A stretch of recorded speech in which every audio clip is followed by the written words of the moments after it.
to back or both. When I switch to back, then the graphic will change to show only on the inside of the garment, but now any written words actually show up backwards. So to correct this, you simply right-click on the graphic in your 2D window and choose Flip Horizontally. Then the letters will show as backwards on your 2D pattern, which is absolutely fine. The important area is for them to show correctly in the 3D window on your garment. Next, I'm going to review how you can extract the new dimensions of your resized graphic. Now, this is very, very simple. With the Transform Graphic tool, you can simply left-click to select the graphic. Once you see that the graphic is yellow or highlighted, on the right-hand side of your program, you will have the property editor. If it is collapsed and you cannot see it, just look on the very far right of your window and then left-click where it says Property Editor.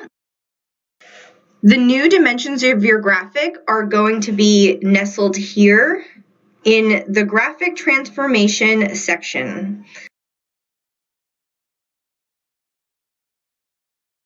If the graphic transformation information is collapsed, you will not see it immediately. You might have to expand that information below graphic transformation. And then here in the width and height are the new dimensions of my graphic. Also, if you would like to adjust your graphic from here, this is another option for resizing. So here you can check to lock the aspect ratio on, so that will maintain the height and the width ratio as I adjust one measurement.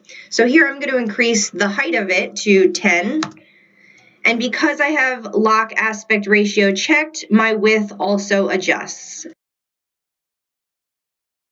Here's the location where you will get the new resized information, or another option to adjust dimensions this way. So that's pretty simple for just the general size of the graphic. And please note that that information follows whatever the bounding volume of the graphic was. So when this image was exported, there was extra space on the left and right side of my artboard. So the dimension of the width is actually including that. It does not go from the cleanest edge of your graphic. It goes from the bounding box that you see around it. The next thing I'm going to review is how to extract the new placement of your graphic. So you can tell someone this is placed a certain amount down from the high point shoulders, or this much over from the right side seam. However you need to dictate it, there are a couple options to help you do that. So the very first thing that is built into CLO is this section called 2D measurements. So this will be off by default. You will not see anything. You must have your graphic selected, and when it is selected in the property editor, you will be able to see 2D measurements.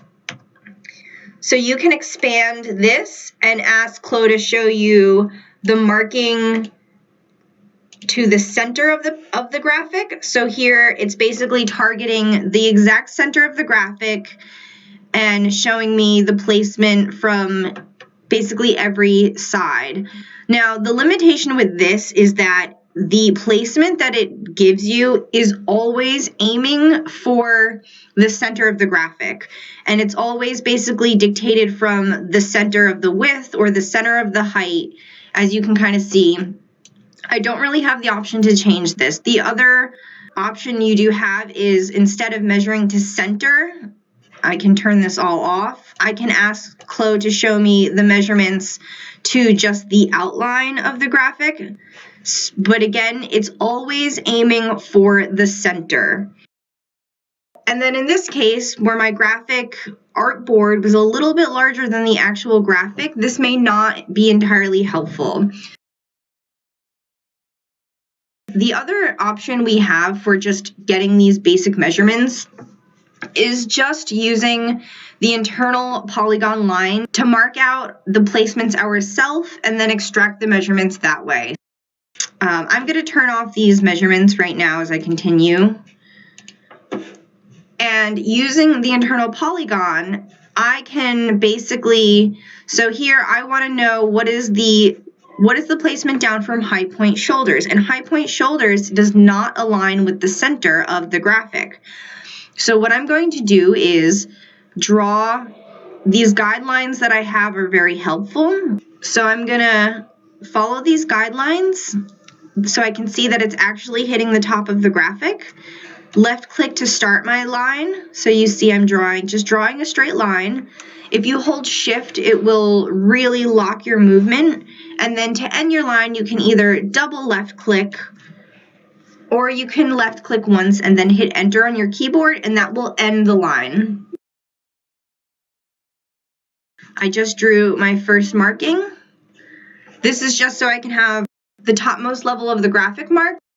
And then with the same internal polygon, I'm just going to left click and hit my high point shoulder, hold shift. And when I hit that marking that I placed to show me where is the topmost level of my graphic, I am going to double left click there and end that line.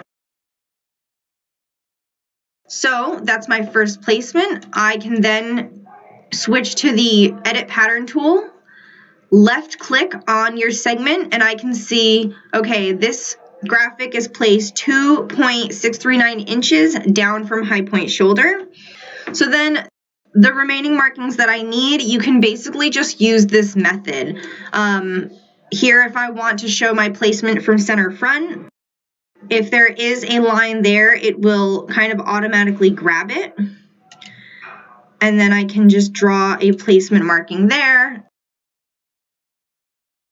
So now I can go and update my tech pack and say this graphic is 0.69 inches over from the center front and 2.639 inches down from my high point shoulders. If instead I want to dictate that from my armhole, you can also draw a marking wherever you need. So I might want to put a guide so I can really cleanly mark what is the furthest left area of my graphic.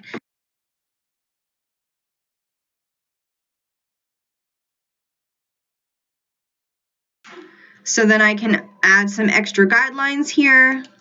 So now I have a very, very specific marking. So now I can tell somebody, if you want to mark this over from the armhole, if you measure 5.5 inches down from your across shoulder point, so here's my shoulder point,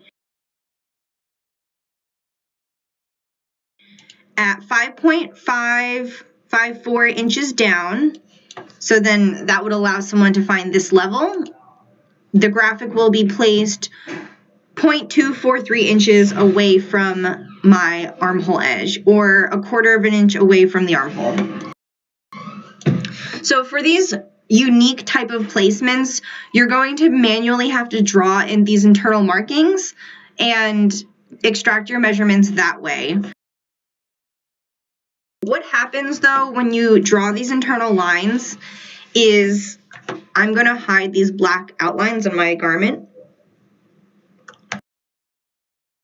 When you draw internal lines on your garment, it might add a kind of a crease or a marking to your 3D garment that disrupts the visual a little bit. It's not as clean or uniform looking as I'd like. I am aware that this happens in CLO. So once you extract this information and recorded all the measurements that I need, if you don't actually need the internal line to be selectable, you can convert them to a baseline, and this basically keeps the marking. So baselines show up as purple. Here I can see my baselines in my 3D window. If you don't want to see them in your 3D window, over here in the 3D garment display, there is the option to show or hide the baselines. So I can hide them.